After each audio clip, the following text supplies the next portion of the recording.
So I'm just gonna start right away. I'm Queen Viv.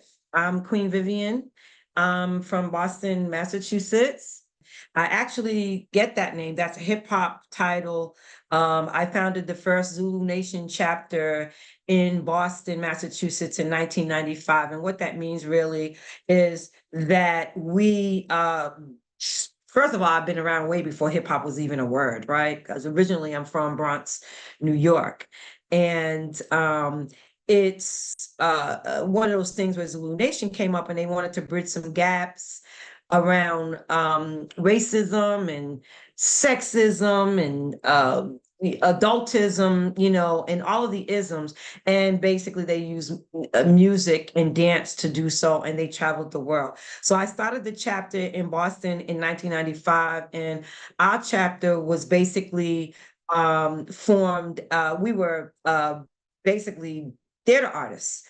I taught dance for years, but I also managed a breakdance group of 10 individuals, some that are still doing the work. I've created platforms for young people in dance, some that have went on to dance with, some of our popular, artists right now.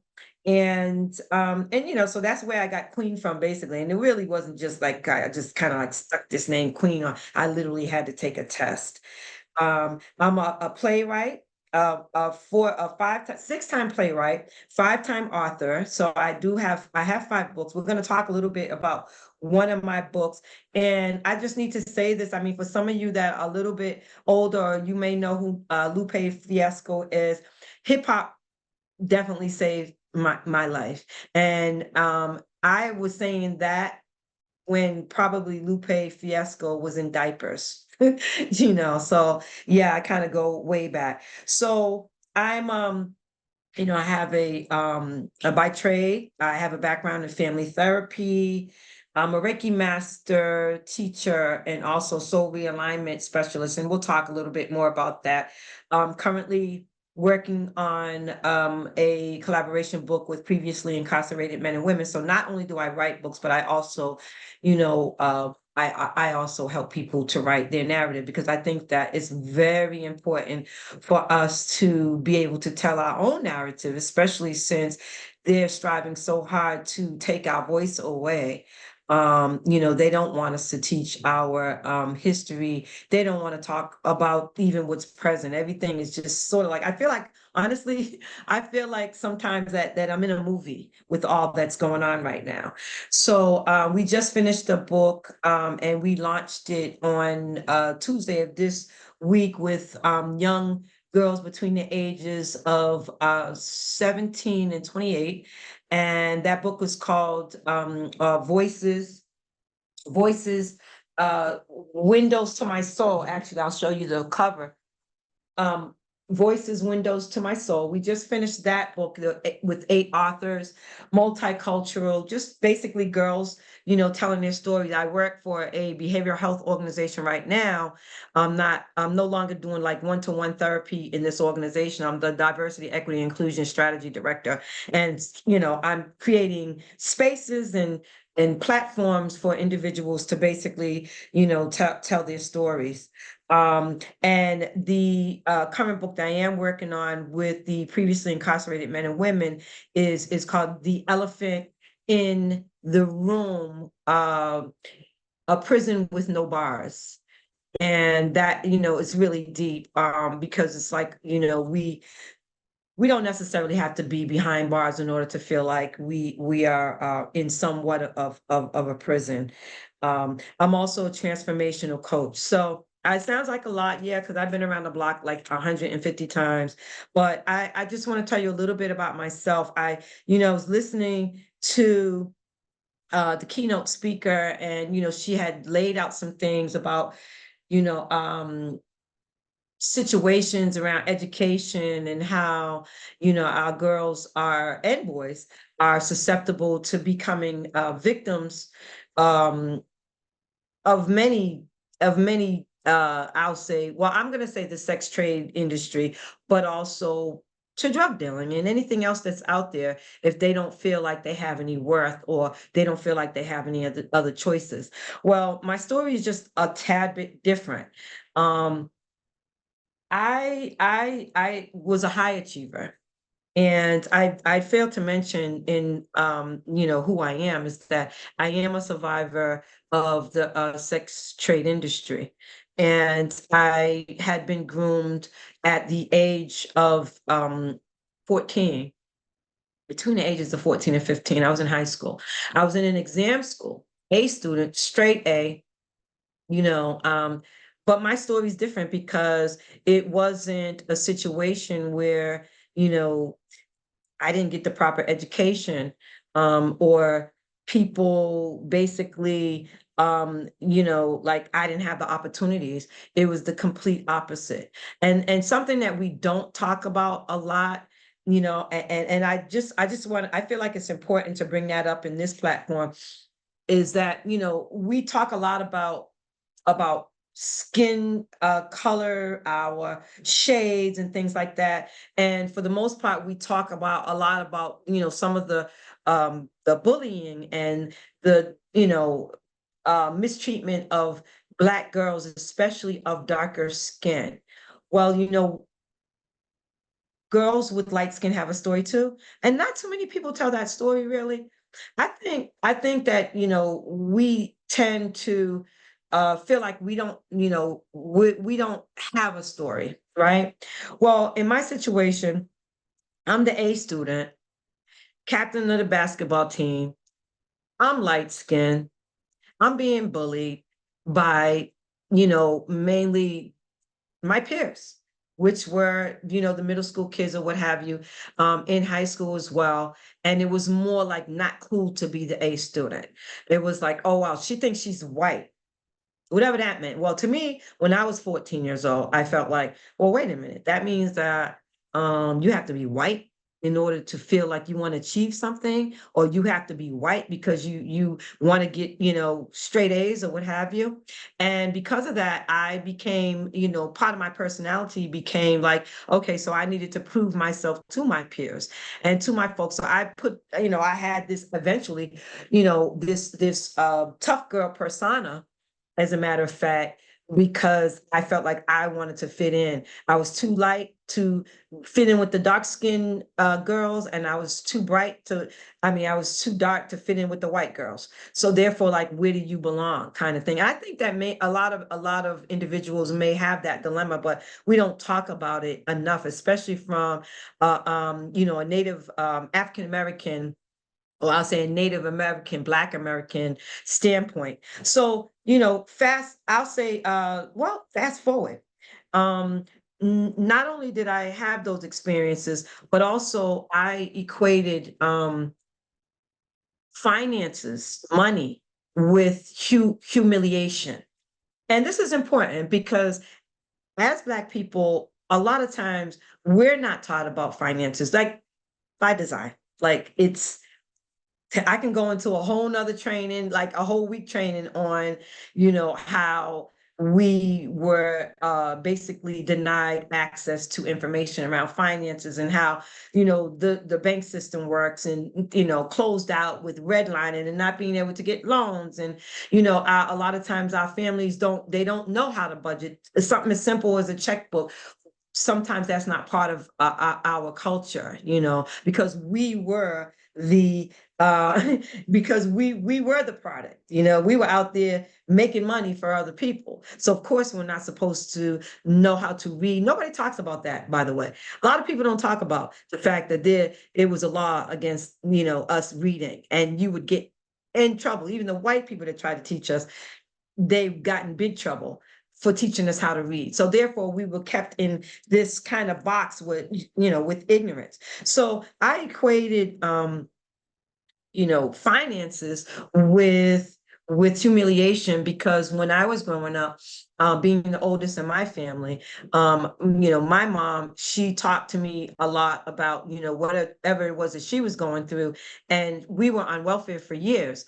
And she would send me to the county, building to get like the food stamps, or to go to meet my stepdad who had child support money, and I'd be that person that had to always go pick up this money from my stepdad because she felt like, I was favored and I would be able to get the money from him and blah, blah, blah. So at a very young age, I was kind of, groomed into, okay, so, you, because of who you are, you can make sure that all of us are okay. So that meant that if I didn't get money from the county, or if I didn't get the food order, the food stamps, that meant that my brothers and sisters went without eating, because I'm one of, well, my mom had 5 of us, but she also took in foster brothers and sisters when I was coming up in Boston.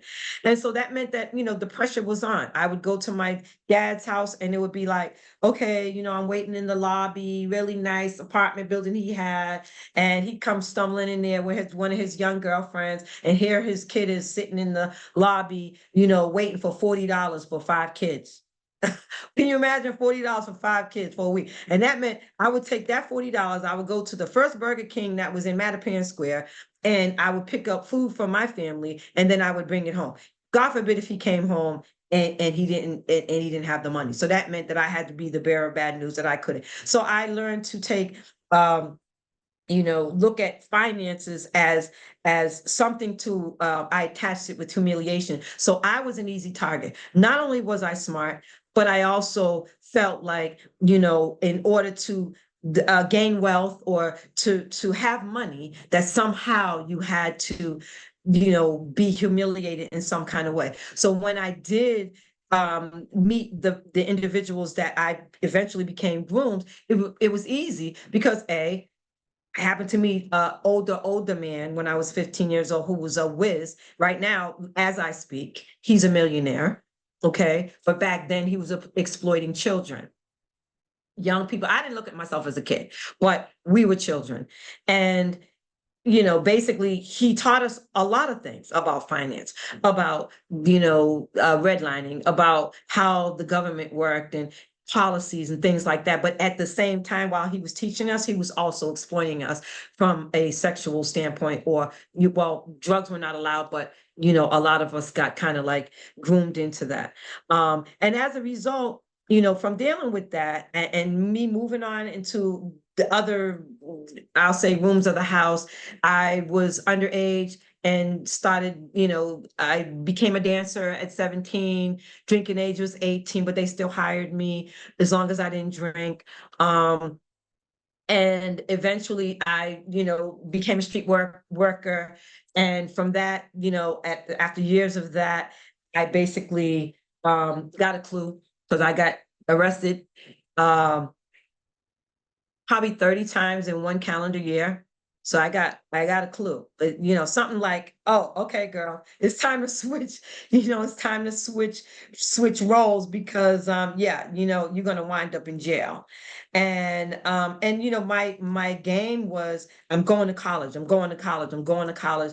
This is what I'm using this money for. And when I did, finally I did wind up in college, I studied philosophy, I studied religion, I studied women's studies, sociology and psychology. Sociology and psychology. I don't know what's going on right here, but something's going on. Can you all still hear me? Yes. Okay. I studied sociology, psychology, and eventually I went to grad school and I got my degree in counseling psychology. And mainly because when I did strive to move out of that industry, there were no mental health practitioners that could help me to figure out my brain and why I do what I do, all the self-sabotaging behaviors that I've had. If anything, most of them were white. And not to say if they were Black it would be any different, but they didn't have the background that I had. So, they would listen in fascination and all the stuff I've been through, but they weren't helping me to become a better person. So I said, well, you know what? We need to have some folks like me in the therapeutic industry. So I became a family therapist. Fast forward, as a result of, all of the things that comes with the stress and, living that lifestyle, I wound up having fibroids and, PTSD, reproductive issues, and, things like that. And I eventually realized that the healthcare system doesn't really help us. They don't really know how to treat us. They don't know they don't know how we're built. They don't understand our trauma, And so I eventually decided that I wanted to become an energy worker because I basically couldn't get healed from the healthcare system. And I went on to become a Reiki master teacher. And then I realized later on that it was much deeper than just like, laying hands on somebody and trying to heal in that way. But sometimes it has to do with generational trauma. And that's one of the things that, I am going to talk a little bit about is the generational trauma. So let me see, it's 1:49 right now. One of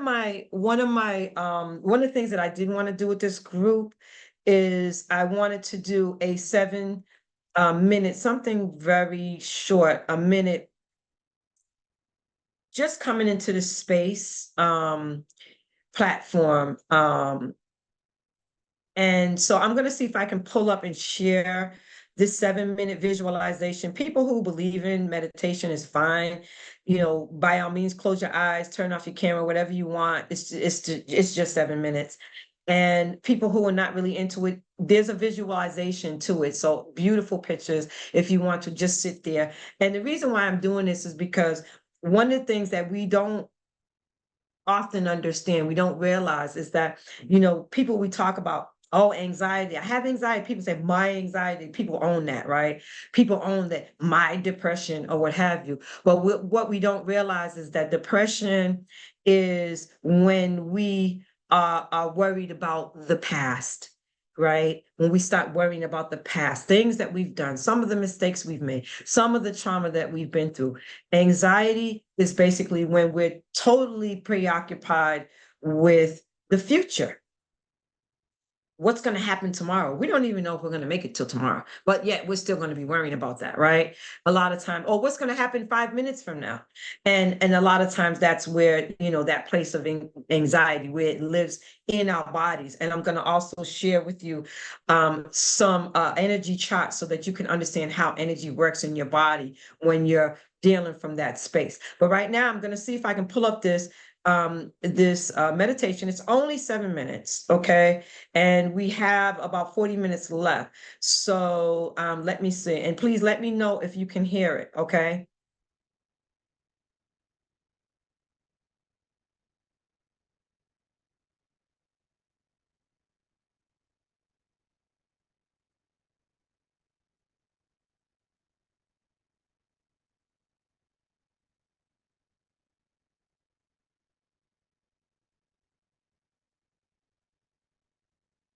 Feel free to close your eyes. Can you still hear me? I can't see you, so if somebody just says yes or no, that'd be great. Yes. Okay. And let me know if you can hear this. Can you hear this? Yes.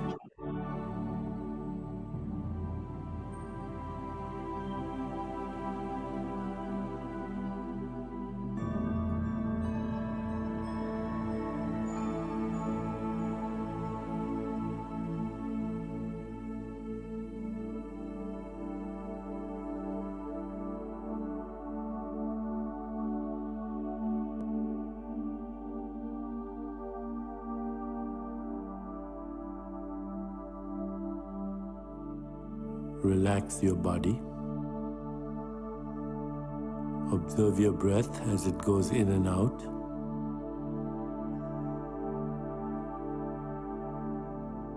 Now move your awareness into the area of your heart.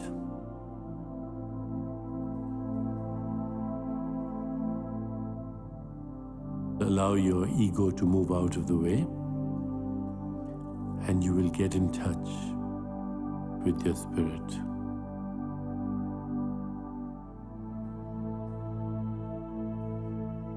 Be grateful.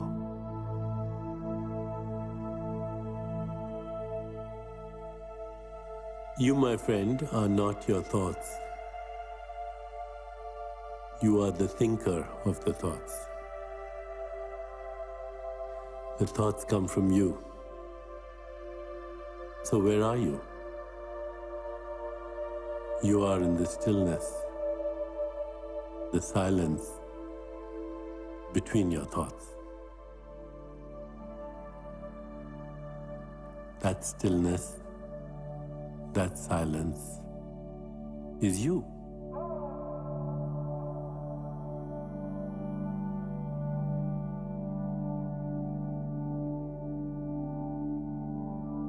And that you is the window to the infinite mind.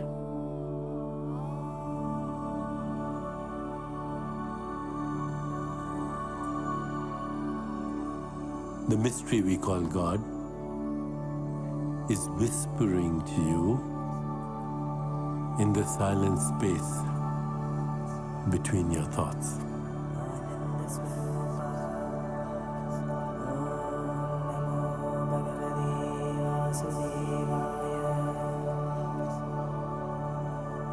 It is for this reason that the great wisdom traditions say, be still and know that I am God.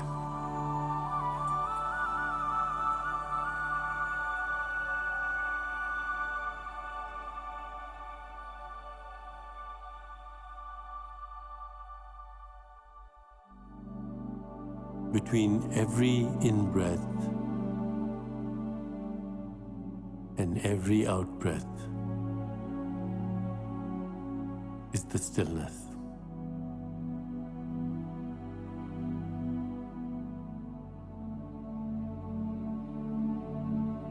Between every thought that arises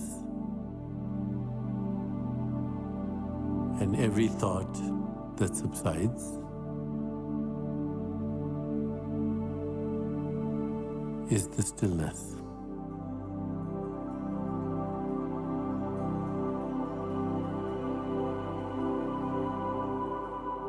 Watch the stillness between your breath, between your thought.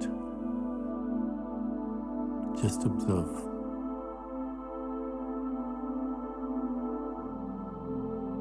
And then watch the one who's watching. As you listen to me now, turn your attention to the one who's listening.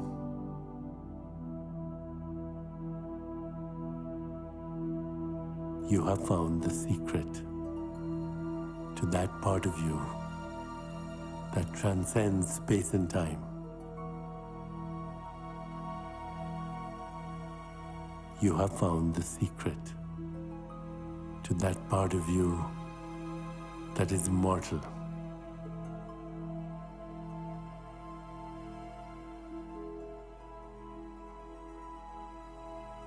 That part of you that fire cannot burn, water cannot wet, wind cannot dry, weapons cannot shatter. That part of you which is beyond fear, that part of you that is without beginning, without ending. That part of you which is the divine in you.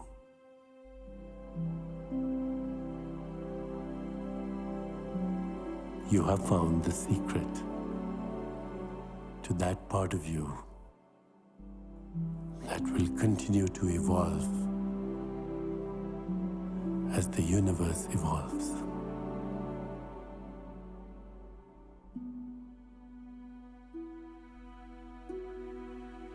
Now relax into your body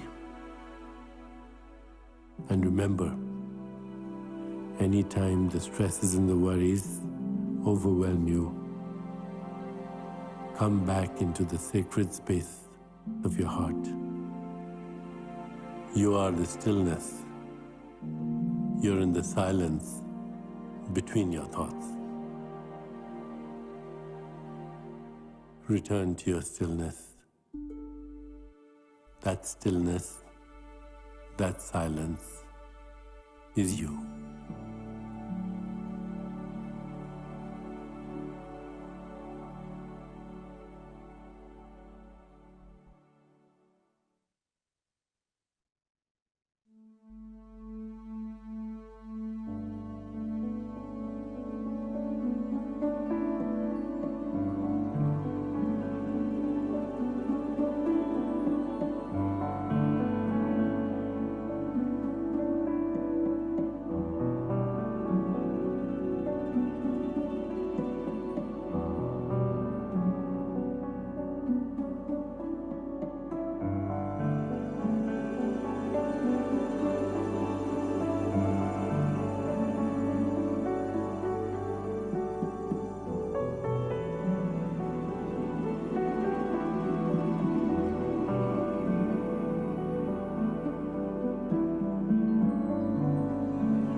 Okay, take a deep breath in. If you can, take a deep breath in through your nose and out through your mouth. One of the things that we have lost, especially, just I'll say through generations, is the ability to be in the present, to be in the moment. And we miss those moments because we're either on our phone, we're either, especially now during technology. And we've just been taught to be so distracted.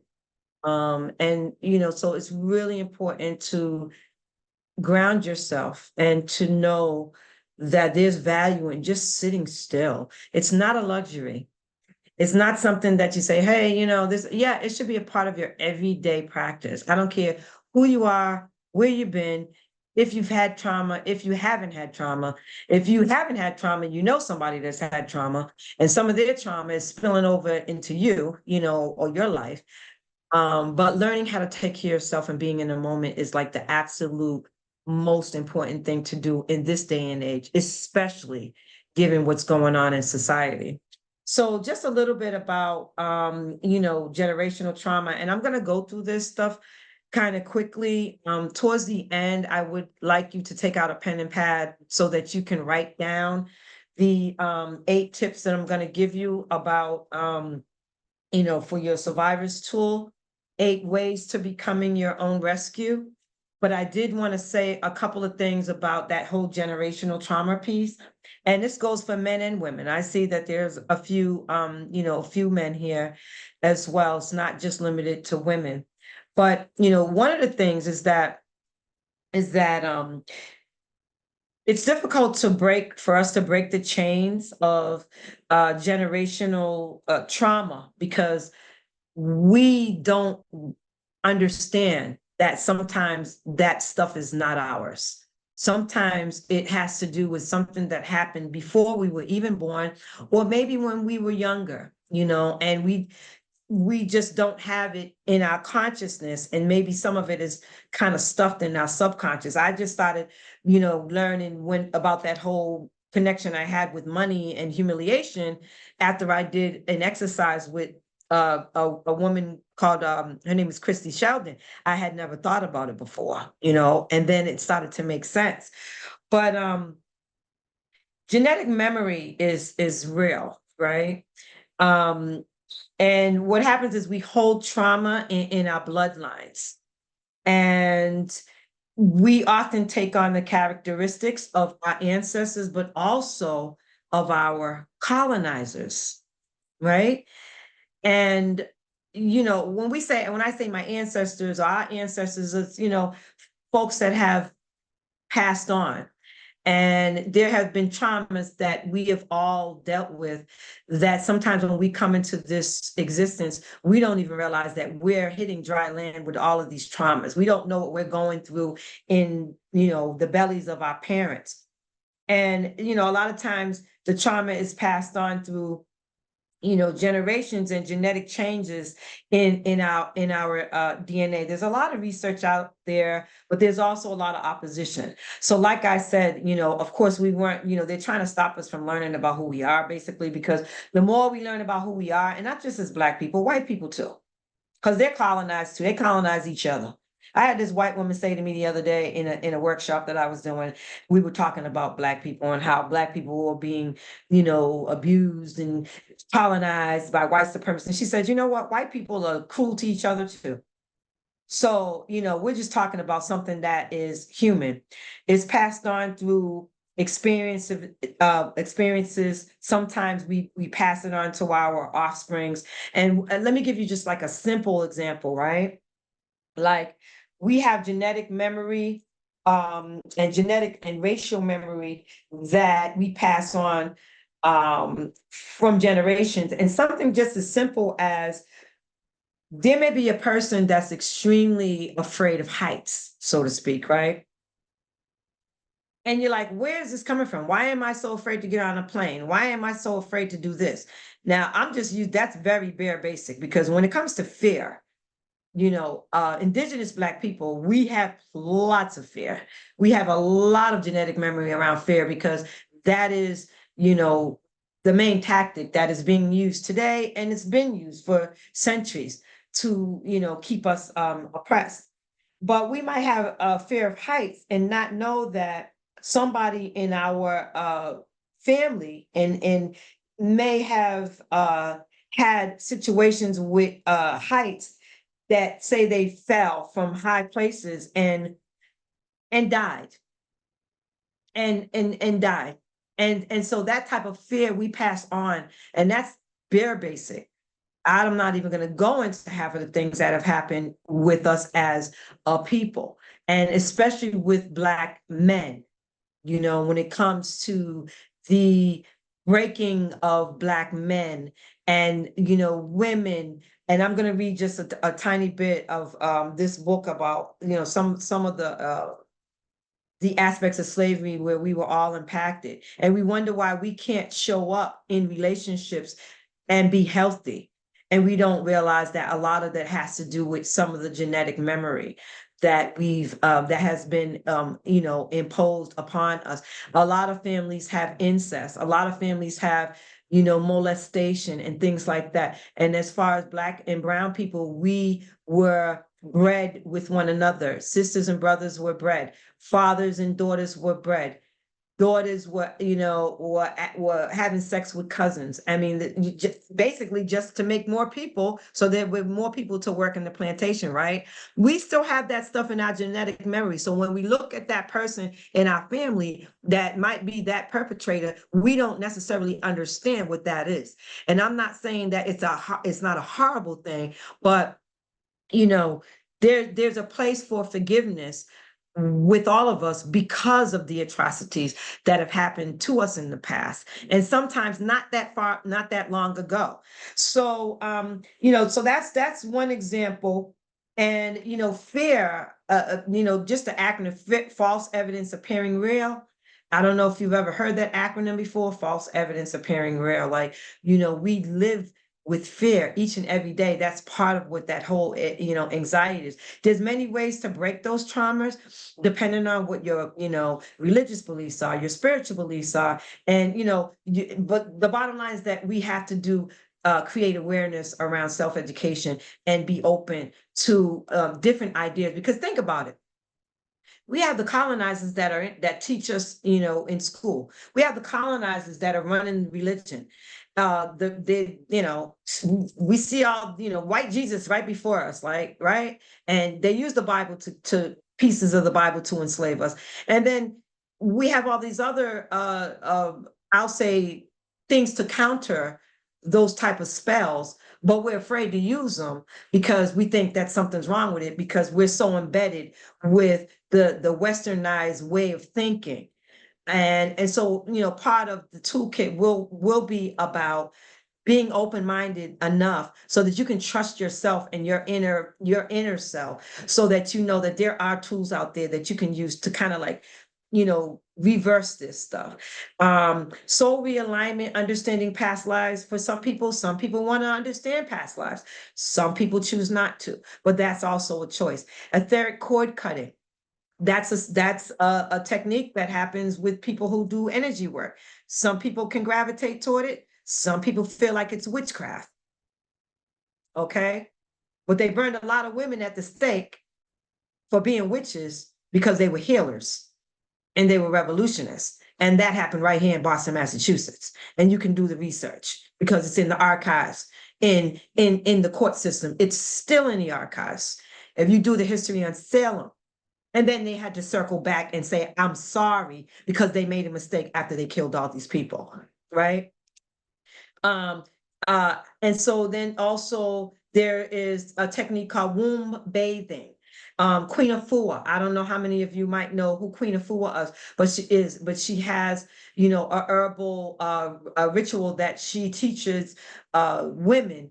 And basically you are cleansing yourself from the inside, because a lot of our traumas start right here in the womb. And that's why we have fibroids. That's why we have miscarriages, and we have, all these things happening to us, because a lot of us hold that pain and that trauma right here in our wombs, and we pass it on to our babies, right? The effects of trauma on our minds, our bodies, and our souls is astronomical. So we need to be open-minded enough so that we can say, hey, how can I heal? How can I not only be my own rescue, but how can I be the healer of my family? I feel like every household should have a healer.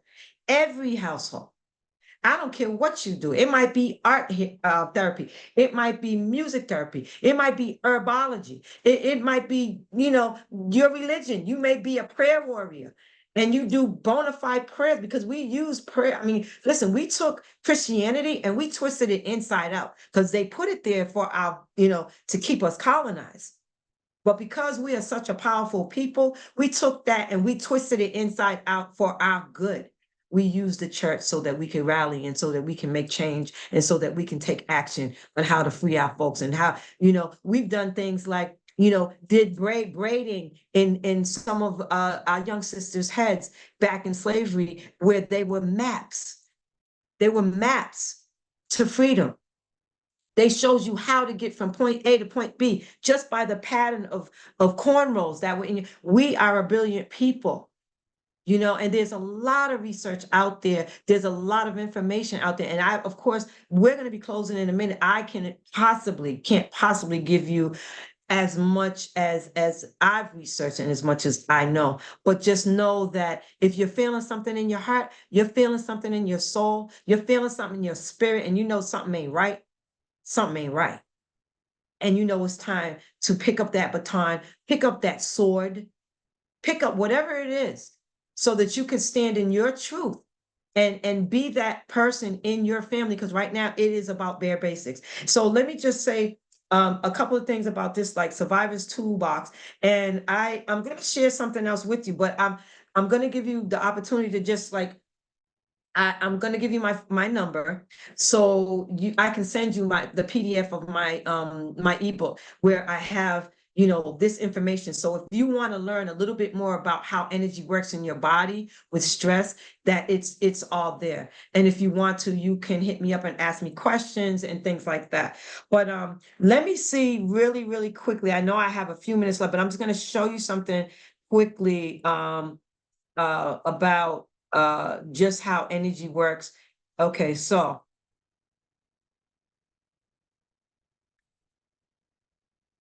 can you all see this emotional vibration chart? Yes. You can? Okay. So you see down here, can you see what that word, can somebody tell me what that word is? Shame. Shame. Shame. So for those who don't know what chakras are, we have 7 major. We have many more, but we have 7 major, right? And if you notice that shame is at the bottom, And especially for people who have been, dealing with trauma. A lot of times we blame ourselves for things, right? That is the absolute lowest frequency vibration that you could possibly, that is a living hell, okay? Guilt is another one. Feeling guilty because of something that we've done. Maybe we hurt somebody's feelings, or maybe we feel guilt because we're in a relationship with a narcissist or somebody that is, talking down to us, and they keep saying, it could be a parent, because parents do that as well, and then we walk away feeling guilty all the time, right? Apathy. That's like when you're in a state of just not like knowing what to do. You have no response. Grief. We are all experiencing that because so many of our family members are passing. So many of our people have died during the pandemic, and we just have no clue of why people are falling off the way they are right now. Fear. That's another low vibration. Desire, and then it goes up. Then we're dealing with anger, we're dealing with pride, and that has to do with ego. Courage is not a bad thing, but it could be. It could be, well, pride could be, let's put it this way, pride could be good or it could be bad. But if you notice that all of these things, it goes further and further and further up the emotional vibration chart. And what that does is, unbeknownst to some of us, that those particular colors and those vibrations are directly connected to organs in our body. So that's one of the reasons why we wind up being the ones that are inflicted with illness, and the most, because we are dealing in those lower vibrational spaces of shame and guilt and fear and things like that. And it's designed. But the bottom line is, okay, so fine, they did what they had to do.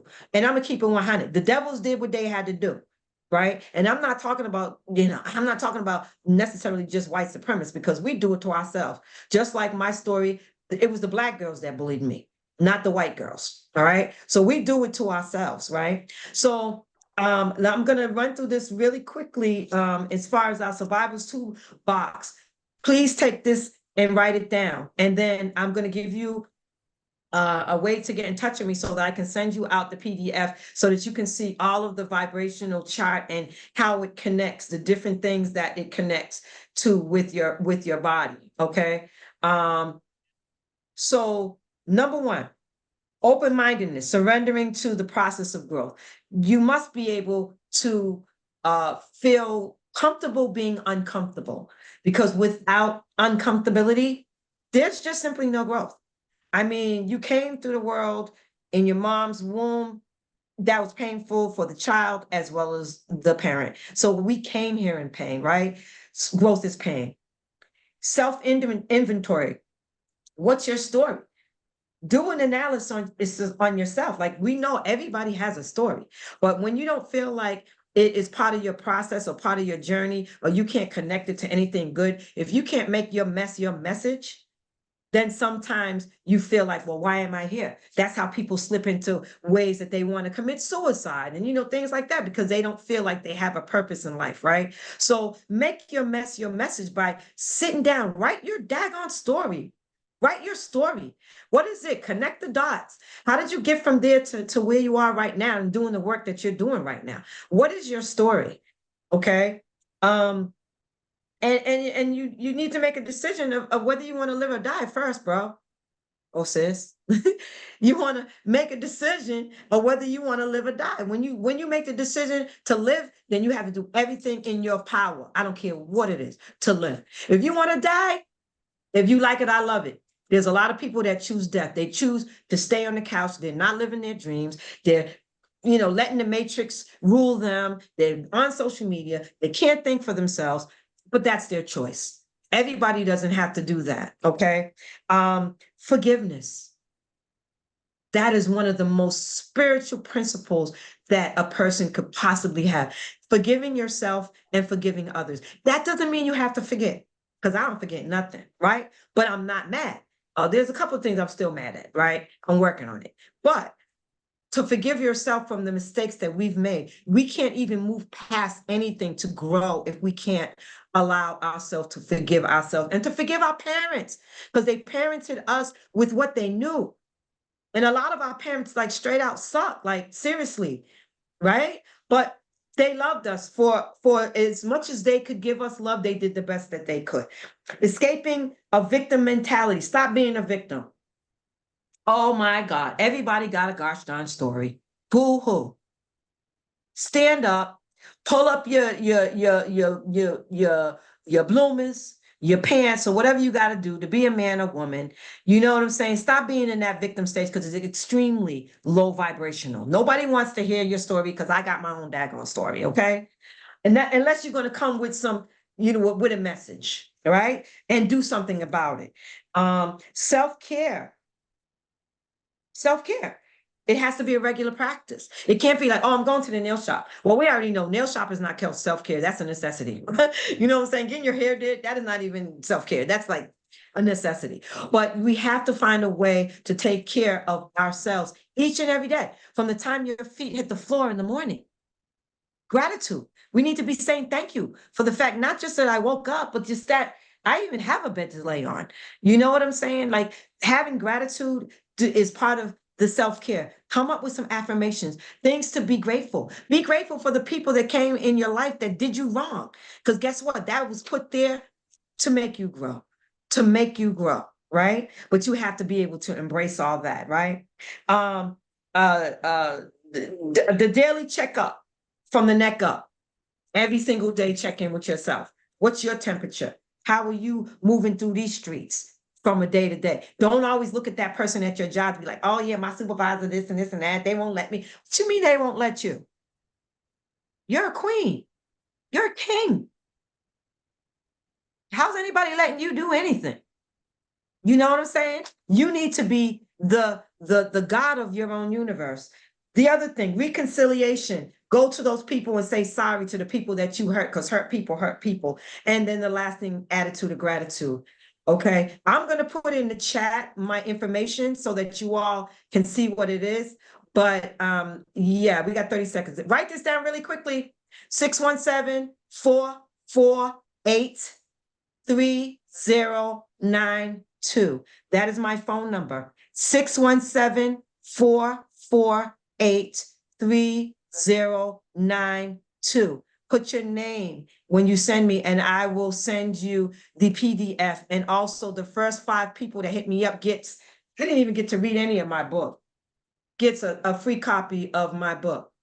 Okay, Finding Freedom on the Other Side of Sexual Exploitation. Okay, God bless all of you. Thank you so much